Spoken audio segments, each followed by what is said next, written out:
नमस्कार, खबर 24 एक्सप्रेस देख रहे हैं आप और मैं हूं आपके साथ अनुष्का। चुनाव से पहले महायुति में तकरार की खबरें वायरल हो रही हैं।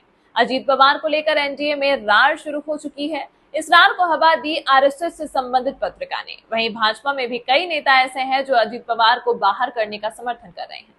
बता दें कि महाराष्ट्र में विधानसभा चुनाव को लेकर तैयारियां सभी पार्टियों की तरफ से की जा रही हैं। वहीं इससे पहले राष्ट्रवादी कांग्रेस पार्टी शरद पवार ने बुधवार को आरएसएस से जुड़े मराठी साप्ताहिक में छपी एक रिपोर्ट का हवाला देते हुए कहा कि भाजपा महाराष्ट्र में सत्तारूढ़ महायुति गठबंधन को छोड़ने के लिए उप मुख्यमंत्री अजीत पवार के नेतृत्व वाली एनसीपी को संदेश भेज रही है।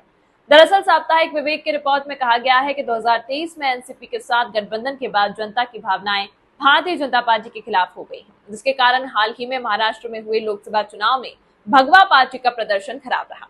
वहीं इस मामले में पत्रकारों से बात करते हुए एनसीपी के प्रवक्ता क्लाइड क्रेस्ट्रो ने कहा कि लोकसभा चुनाव में मिली हार के बाद भाजपा महाराष्ट्र में आगामी विधानसभा चुनाव जीतने की कोशिश कर रही है, लेकिन उनको लगता है कि अजीत पवार के नेतृत्व वाली पार्टी के साथ गठबंधन उसकी संभावनाओं को नुकसान पहुंचाएगा।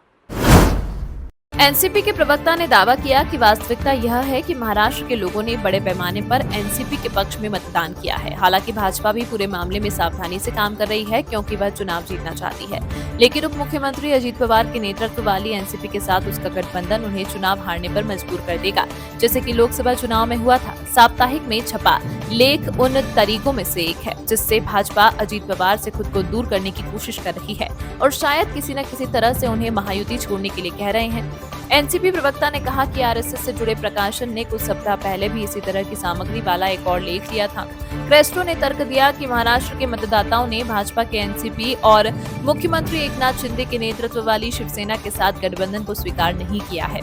भाजपा की सीटों की संख्या 2019 में 23 से घटकर हाल के लोकसभा चुनाव में सिर्फ 9 रह गई। वहीं उसकी सहयोगी शिवसेना ने 7 सीटें हासिल की और डिप्टी सीएम अजीत पवार के नेतृत्व वाली एनसीपी सिर्फ 1 सीट पर जीत हासिल हुई। इसके विपरीत विपक्षी महाविकास अघाड़ी, जिसमें शिवसेना, एनसीपी और कांग्रेस शामिल है, उन्होंने शानदार प्रदर्शन किया और 48 में से 30 सीटें जीती।